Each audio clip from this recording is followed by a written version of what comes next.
हरि ओम. चिंतन प्रवचन क्रमांक 109 स्थितप्रज्ञ सारांश भाग 1. आता या लेखामध्ये स्थितप्रज्ञ या लेखमालिकेचा समारोप करायचा आहे. आपण जे काही स्थितप्रज्ञ याबद्दल चिंतन मागील 8 लेखांमध्ये पाहिले त्याचा थोडक्यात सारांश समजून घ्यायचा आहे. तेथे राहिलेले काही दुवे भरून सांधून घ्यायचे आहेत. गीतेमधील पसायदान फार फार प्रसिद्ध आहे. भारतरत्न सूरसौर सम्राज्ञी सन्माननीय लता मंगेशकर यांनी त्याचे फार सुमधुर गायन करून ते मुळातच अजरामर असलेले अनेकांच्या मुखे केले आहे. अनेक समारंभांच्या शेवटी पसायदान म्हटले जाते, तशी पद्धतच झाली आहे. पसायदान याचप्रमाणे गीतेमधील स्थितप्रज्ञ सुप्रसिद्ध आहे. मी तर असे म्हणेन की स्थितप्रज्ञालाच पसायदान मागण्याचा अधिकार आहे, त्यालाच ते प्राप्त होते.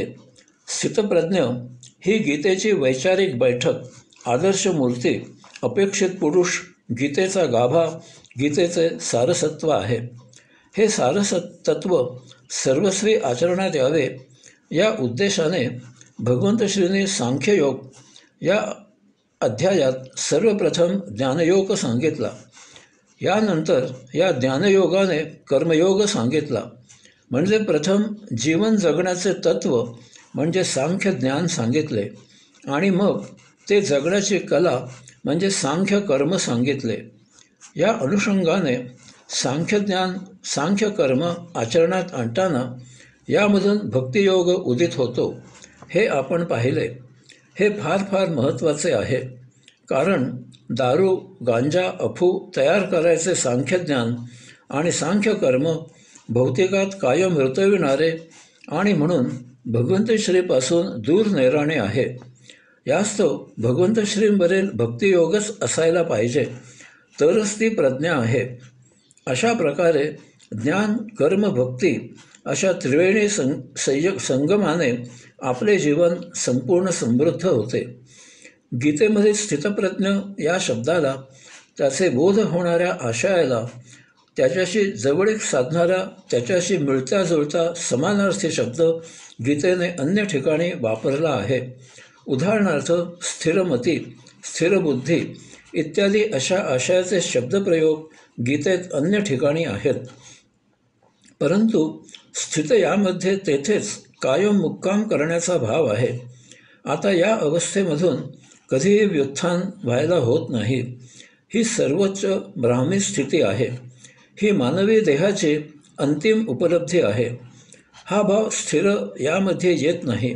स्थिर यामध्ये अस्थिर या भावाची धाकधूक, डळमळीतपणा, छटा, अंधुकशी शिल्लक राहते. यामुळे तेथे गौणत्व जाणवते.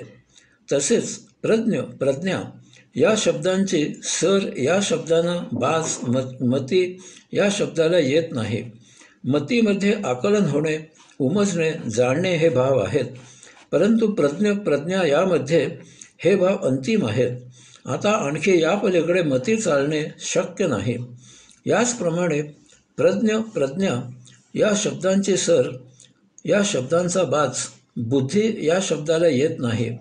बुद्धीमध्ये आकलन झालेल्याचा कौशल्याने वापर करणे, उमजलेल्याचा हुशारीने जास्तीत जास्त उत्तम उपयोग करणे, जाणलेल्याचा समयोचित अचूक लक्षवेध घेणे हे भाव आहेत. परंतु रांगोळीप्रमाणे बुद्धीवर सु किंवा कु असा बाह्य रंग चढला तर त्याप्रमाणे बुद्धी चालते, हा दोष आहे. प्रज्ञा यामध्ये हे भाव सम्यक आणि तेच अंतिम आहेत.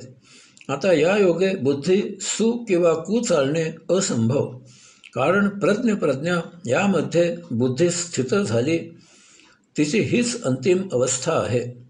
एकापेक्षा एक सरस असे मतिवान, बुद्धिवान किंवा मंदमती, बुद्धिहीन असतात.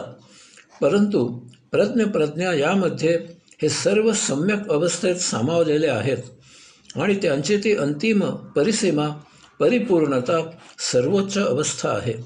आता या पलीकडे आणखी मती, बुद्धी असे काहीही नाही. अध्यात्मात शक्ती आणि बुद्धी यांच्या कमी जास्त प्रमाणात संबंध नाही. तसे असेल तर सम्यक या शब्दाला अर्थ राहणार नाही. यामुळे एखादा काडी पैलवान कुस्तीपटू होऊ शकत नाही, परंतु तो स्थितप्रज्ञ होऊ शकतो. याचप्रमाणे एखादा मंदबुद्धी असलेला उत्तम व्यवहार करू शकत नाही, परंतु असा स्थितप्रज्ञ होऊ शकतो.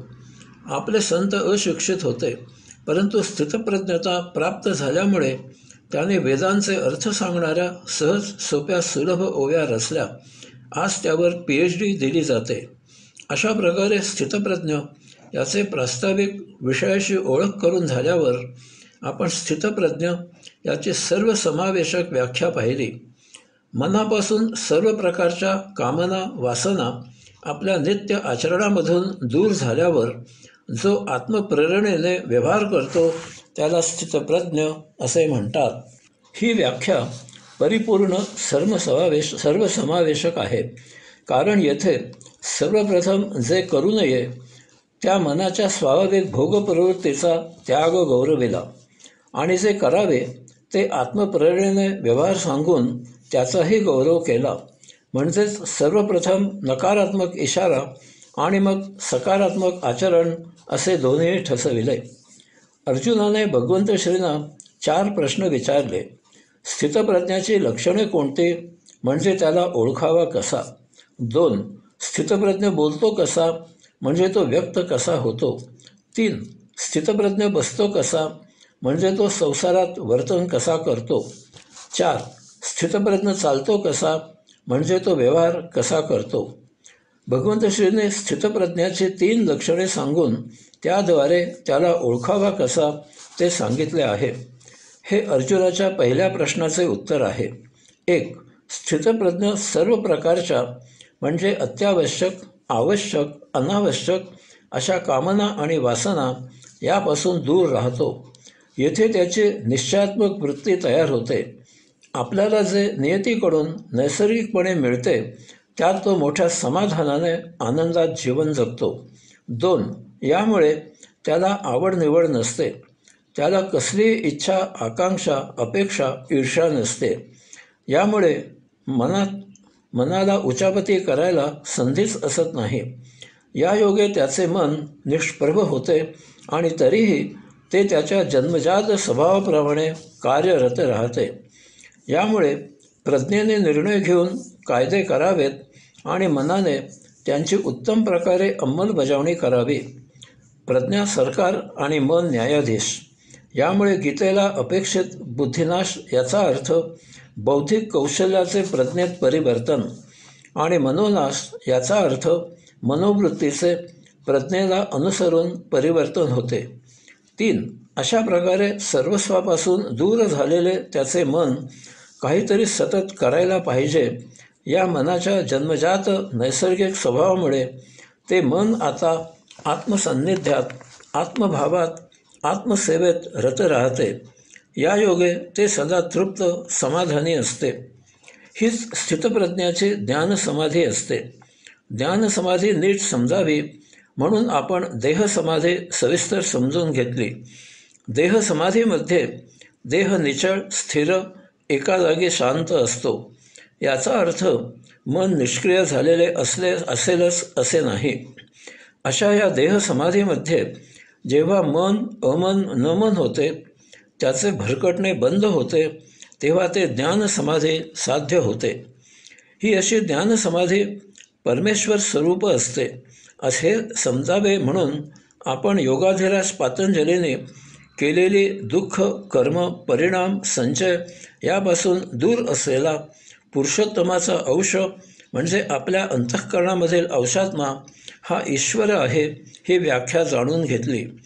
याचा अर्थ आपण जन्मतःच पुरुषोत्तमाचा अंश वंश आहोत, परंतु याची जाण आपल्याला स्थितप्रज्ञता प्राप्त झाली की येते. यासाठी स्थितप्रज्ञाची लक्षणे अभ्यासून जाणून त्याप्रमाणे आचरण करत आपण भोगप्रवृत्तीमधून दूर होऊन त्यामध्ये बदल घडवणे हे आपले काम आहे.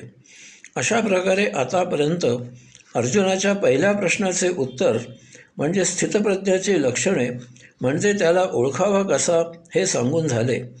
आता अर्जुनाच्या दुसऱ्या प्रश्नाचे उत्तर म्हणजे तो बोलतो कसा, म्हणजे तो व्यक्त कसा होतो हे सांगितले आहे.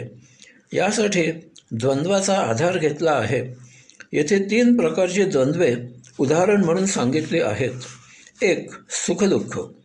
आपण जन्मताच दुःखी आहोत. दुःख कमी झाले किंवा नष्ट झाले तर तेवढ्यापुरते सुख वाटते. सुख टिकत नाही, परंतु दुःख वाटायला येते. ही अशी मालिका सुरूच राहते. दुःख म्हणजे चढ चढून जाणे आणि सुख म्हणजे उतार उतरून जाणे.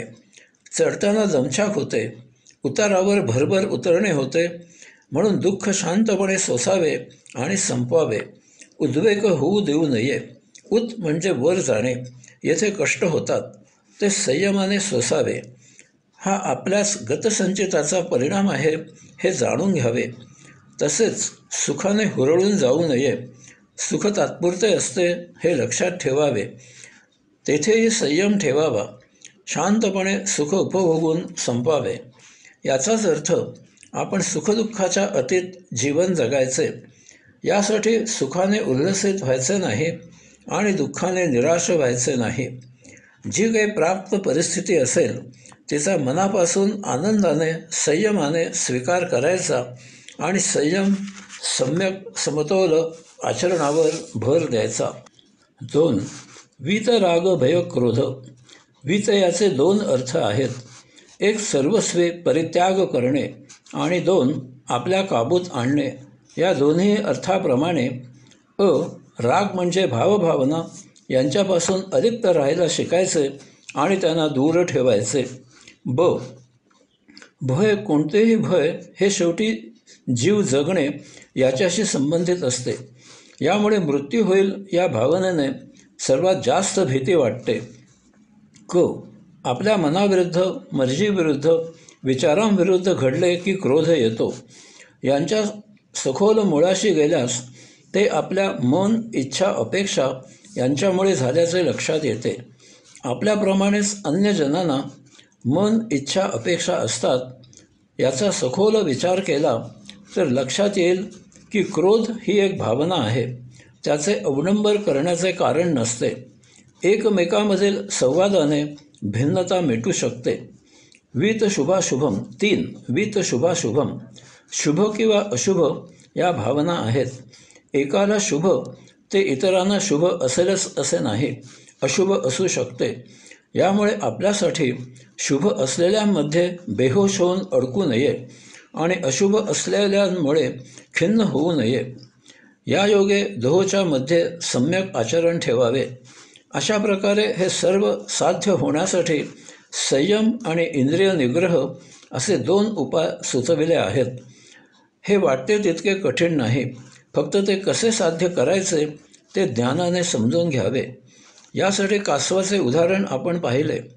कासव धोका वाटला की इंद्रिय आवरून घेते. आपणही असे करतो. आपण आगीत हात घालत नाही, विष प्राशन करत नाही, ॲसिड अंगावर पडू देत नाही. आजार झाल्यावर वैद्यबुवा आपल्याला पथ्य पाळायला सांगतात, ते आपण पाळतो. अशी नित्य व्यवहारामधील अनेक उदाहरणे आहेत. आपण यांचे पालन संयम ठेवून करतो. येथे इंद्रिय निग्रह आपोआप सहजच केला जातो. तसेच येथे करता येते. यासाठी याचे आकलन, ज्ञान आपल्यावर सखोल ठसले पाहिजे. तीच प्रज्ञा आहे. यासाठी मुद्दाम उपाय करावा. काही दिवस आपल्या आवडत्या गोष्टींपासून दूर राहावे. यासाठी एखादा दिवस उपवास, मौन पाळण्याची प्रथा आपल्या ग्रंथांमधून सांगितली. परंतु याला यथाकालावधी धार्मिक रंग देण्यात आला आणि तो एक सोपस्कार झाला. पुढे तर याचे विडंबन इतके झाले की अमुक साध्य होण्यासाठी अमुक वारे उपवास करावा किंवा मौन पाळावे असे सुचवायला सुरुवात झाली. परंतु आत्मज्ञान, संयम आणि निग्रह या त्रिकुटाने भौतिक विषयवस्तूंची आवड निवड ही वृत्तीच नष्ट होते. सांख्य ज्ञानयोग आणि सांख्य कर्मयोग यामधून भक्तियोग उदित होतो. भक्तीची जोड आपल्या आचरणाला मिळाली की ती कायम टिकते.